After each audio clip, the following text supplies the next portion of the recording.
그래서 오늘 관련주는 막 10%씩 급락하고 출발했습니다. 자, 다만 왼쪽에 보다시피 바닥에 산 사람이 당연히 승자였습니다. 왜 그런가 봤더니 네, 안녕하세요. 주식은 역시 길이길이 새길이십니다. 안녕하세요, 길이분들. 자, 새로운 한 주가 시작이 되었는데 벌써 수요일입니다. 수, 목, 금 3일만은 또 일하고 그 다음에 증시가 열리고 나면은 또 쉬는 날이 오는데요. 그럼에도 이제는 연휴가 끝났기 때문에 본격적인 새로운 라운드가 시작한다고 볼 수 있겠죠. 오늘 또 깔끔하게 공부하고 앞으로 오를 주식은 뭔지 또 같이 고민해보도록 하겠습니다. 같이 공부하시죠. 렛츠 기릿. 첫 번째입니다. 일단은 일정부터 봐야겠죠. 저 무려 4일 동안 쉬고 왔더니 머리가 좀 멍합니다. 이때까지 그 주도주가 뭐였더라 뭐 이런 식으로 생각도 나는데요. 일정을 보면서 파악하도록 할게요. 자, 일단 공모주부터 보자면은 오늘부터 내일까지 한국투자증권에서 이뮨온시아가 청약을 진행합니다. 이거 청약하는 거 잊지 마시고요. 그리고 내일부터 모레까지 대신증권에서 바이오비주 청약이 있는데 이것 또한 청약을 하시면 될 것 같습니다. 그리고 금요일부터 월요일까지 달바글로벌 미래셋증권에서 진행을 하는데 아직까지 기관 데이터 나오지 않아서 내일 청약할지 말지 알려드리도록 할게요. 그리고 공모주 상장 또 3가지나 있습니다. 내일 나우로보틱스 상장이 있고요. 그리고 금요일에는 오가노이드 사이언스와 원일 TNI 2개 동시 상장이 있으니까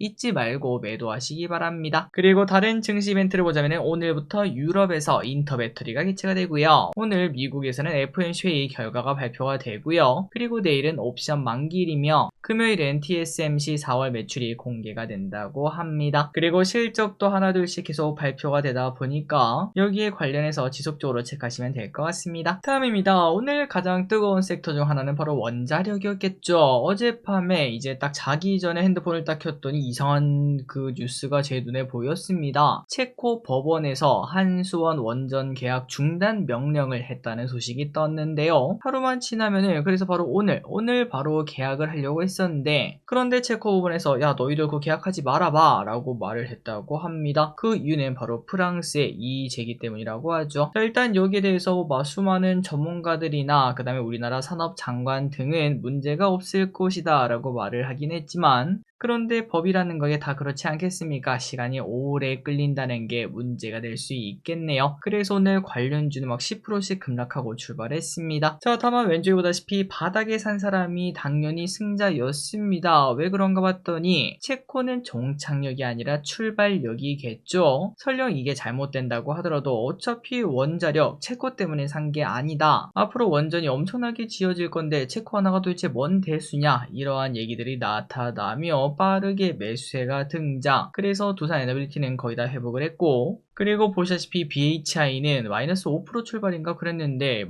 플러스 6% 엄청나게 급등하는 모습도 확인할 수 있었습니다. 그래서 이제 이런 걸 봤을 때 원전에 대한 기대감이 좀 다르구나. 이게 좀 장기적으로 오를 수도 있겠구나 라는 생각이 드네요. 다음입니다. 환율 이야기를 안 할 순 없겠습니다. 환율이 요즘 좀 이상하죠. 우리가 쉬는 동안 1,400원이 깨지는 모습까지 나타났는데요. 그 이유는 대만 때문이라는 것까지 어제 공부를 했었습니다. 자, 그러나 중요한 건 앞으로의 환율입니다. IMF에서 우리나라 환율 전망을 예측했는데 지금 이렇게 떨어지는 건 일시적으로 보나 보네요. 앞으로 5년간 1,450원을 웃돌 것으로 예상을 한다고 합니다. 그러니까 작년부터 계속 이어졌던 이 1,400원 후반대 이게 계속 이어진다라는 건데 다만 IMF의 예측이 무조건 맞는 건 아니겠죠. 일각에서는 위안화 절상 가능성이 크기 때문에 오히려 1,400원 아래에서 당분간 있을 것이다. 이러한 의견도 등장하고 있습니다. 그리고 저 기리세 개인적인 의견으로는 올해 초부터 계속 말씀드렸던 것 같습니다. 올해 내내 환율이 쭉 떨어지면서 외국인의 매수가 들어오게 되고 국장과 중국장이 올라가는 모습, 그 반면 미국장이 힘이 빠지는 모습을 올해 말까지 저는 예상하고 있습니다. 그래서 만약에 올해 내 우리나라 코스피가 3,000을 돌파한다. 그렇다면은 이제 내 국장 주식 중에서 한 30% 50% 정도 떼서 미국으로 넘어갈 수 있는 최고의 기회가 오고 있다라고도 말할 수 있겠네요. 다음입니다. 중국 경기 부양합니다. 중국 중앙은행이 지급 준비율을 인하한다고 합니다. 지준율 사실상 금리죠. 금리 인하를 해서 유동성을 공급한다고 하는데요. 그 말인즉슨 중국의 증시가 더 좋아질 것이다 라는 의미가 되고 조정받은 중국 ETF를 다시 꺼낼 때가 되었습니다. 자, 중국 ETF 대표적으로 이 두 가지를 들 수 있겠습니다. 있습니다. 타이거 차이나 항생테크 ETF와 타이거 차이나 전기차 ETF 둘 다 쭉쭉 급락하다가 이제는 바닥을 다지고 다시 슬금슬금 올라가고 있는데요. 전 고점을 향해서 올라갈 수 있을지 보도록 하겠습니다. 다음입니다. 중국 AI 시장 70조 원에 달할 것. 엔비디아의 젠슨왕 CEO가 CNBC와의 인터뷰에서 중국 AI 시장이 2년에서 3년 내 500억 달러, 그러니까 70조 규모까지 성장할 것이라고 말을 했습니다. 엄청나게 성장하는 거겠죠. 중국 내 AI 시장이 엄청나게 크게 성장하다 보니까 지금 미국 트럼프는 뭘 하고 있죠? 맞습니다. 중국 수출 규제를 해서 그 시간을 조금이라도 늦추려고 하는 걸 확인할 수 있는데요. 하지만 기업 입장은 좀 다를 것 같습니다. 엔비디아 입장에서는 오히려 발빠르게 움직여서 이제 중국에서 이제 칩을 많이 판매하게 되면은 수익과 세금이 늘어나고 미국 내 많은 일자리가 창출될 것, 너무나 아쉽다, 이렇게 말을 하고 있습니다. 이거는 뭐 어쩔 수 없는 부분인 것 같습니다. 기업 입장과 나라 입장이 확실하게 다른 걸 확인할 수 있는데요. 참고로 이번 미국의 규제로 인해서 엔비디아의 분기 손실은 7조 원이 넘을 것으로 예상된다고 하니까 젠슨왕 CEO가 이렇게 인터뷰하는 것도 어느 정도는 이해가 됩니다만, 그럼에도 중국이 따라오고 그 다음에 중국이 미국을 앞서는 거를 미국이 또 쳐다볼 수는 없을 것 같고, 여러 가지 의견이 정말 많을 것 같습니다. 그리고 이제 이런 걸 보면서 우리나라는 안주하고 있으면 안 되겠죠. 미국이 자기들이 시간을 조금 벌어주는 그 시간 안에 우리도 어느 정도는 키 맞추기를 할 필요가 있지 않나, 열심히 할 때가 아닌가라는 생각이 듭니다. 다음입니다. 오늘 항공, 면세점 등이 오른 이유는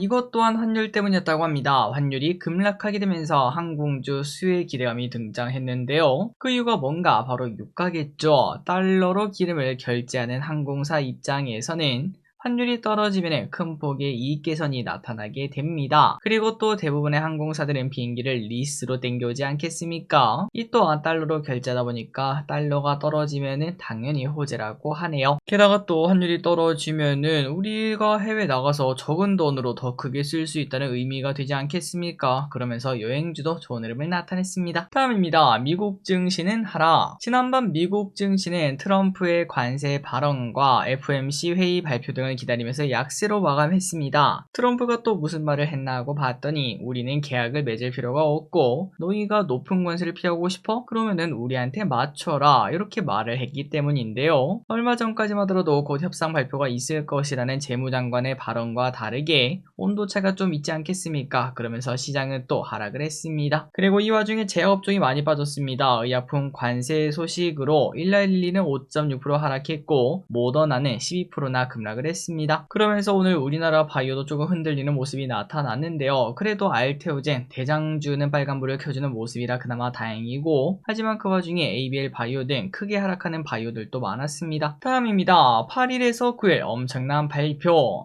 트럼프가 또 이상한 쇼를 하기 시작했습니다. 내일이나 모레 지각을 뒤흔들 만한 큰 소식을 발표하겠다라고 밝혔는데요. 중요한 주제에 대해서 매우 큰 발표를 하겠다라고 말을 했고, 어떤 내용인지는 말할 수는 없지만 매우 긍정적 이야기다 라고도 말을 했습니다. 그럼 관세인가요? 그런데 관세는 아니라고 하네요. 무역에 관한 이야기는 아니라고 하니까 국제정세나 아니면 정치적 이야기가 아닐까라는 관측이 나타나고 있습니다. 과연 진짜 엄청난 얘기를 꺼낼까요? 아니면 또 쇼일까요? 다음입니다. SK텔레콤 5만원부터는 매력적. SK텔레콤의 하락세는 어느정도 멈추는 모습을 보여주고 있습니다. 저도 참 그렇더라고요. 유심보호 가입하고 나니까 이제 유심을 갈러가기가 좀 귀찮은 느낌을 받고 있습니다. 물론 무조건 바꾸긴 할 텐데 이런 식으로 사람들이 이제 자연스럽게 잊혀지고 가면 갈수록 이렇게 리스크가 사라지는 건가라는 생각도 좀 들더라고요. 그리고 증권가에서도 만약에 SK텔레콤이 5만원까지 떨어진다면 매수 기회다라고 외쳤습니다. 신영증권은 1000만명 가입자가 유심 교체를 하고 6월에 하루 5000명의 가입자가 이탈한다고 가정하면은 대략 1년에 1500억, 그 다음에 일회성 비용 400억 정도가 예상이 된다고 하는데요. 이런 식으로 계산을 했을 시 55,500원까지 SK텔레콤이 떨어지게 되면은 그럼에도 배당 이익률이 7%가 넘기 때문에 매력적인 가격으로 보인다고 합니다. 그래서 만약에 SK텔레콤이 5만원 초반까지 한 번 더 하락한다, 그때는 매수 기회라는 의견도 있다는 거 확인하시면 될 것 같네요. 다음입니다. 인도 파키스탄 새로운 화약고. 인도와 파키스탄이 싸우고 있다고 합니다. 여기는 또 왜 이러는지, 파키스탄은 인도의 공격으로 인해서 8명이 사망했다라는 얘기가 나타났고요. 인도 전투기를 격추를 했다라는 얘기도 꺼냈고요.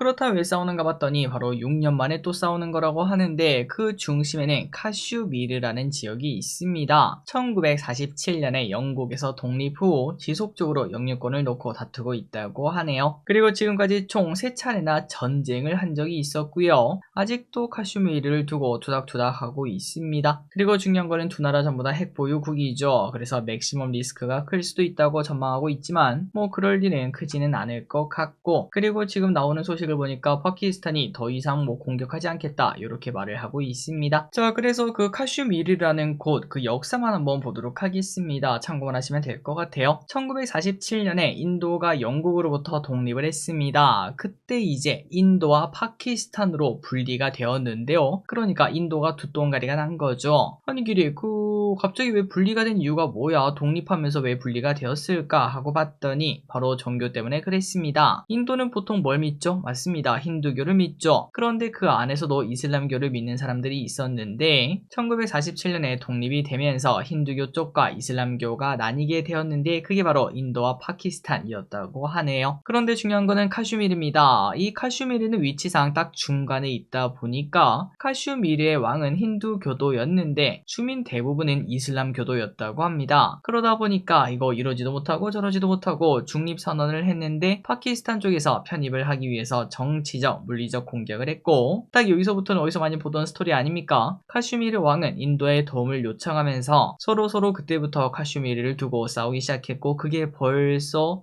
80년째 싸우고 있다고 합니다. 다음입니다. 아이폰 폴더블 가능성. 아이폰의 폴더블 폰이 내년에 출시될 것이라는 관측이 나왔습니다. 외신에 따르면 내년 9월 아이폰 18 모델과 함께 출시될 것으로 예상이 된다고 하는데요. 형태는 Z 플립처럼 위아래로 닫는 게 아니라 좌우로 여는 형태가 아닐까 추측이 되고 있습니다. 한편 시장에서는 이제 아이폰이 폴더블 폰을 뭐 제대로 꺼낼 것 같지는 않고 한정판으로 꺼내지 않겠나 이러한 예상도 나타나고 있는데, 어쨌든 이러한 소식이 나타나면서 폴더블 폰 관련주가 잠시 좋은 흐름을 나타냈습니다. 다음입니다. 쿠팡의 실적을 보도록 하겠습니다. 쿠팡이 1분기 실적을 발표했는데요. 환율 효과로 11.5조의 최대 매출을 기록했다고 합니다. 영업이익은 무려 2,300억으로 작년 동기 대비 340%나 증가를 했다는 소식. 거기다가 대만 로켓 배송과 팟패치 등 신사업도 성장하고 있으며 미국 관세 영향 전혀 안 받죠. 이런 부분도 긍정적이라고 합니다. 그래서 쿠팡은 주주환원을 위해서 1.4조 원 규모의 자사주 매입에 나선다라고도 밝혔고요. 다만 이렇게 호실적을 발표해도 쿠팡의 주가는 큰 변동은 없었네요.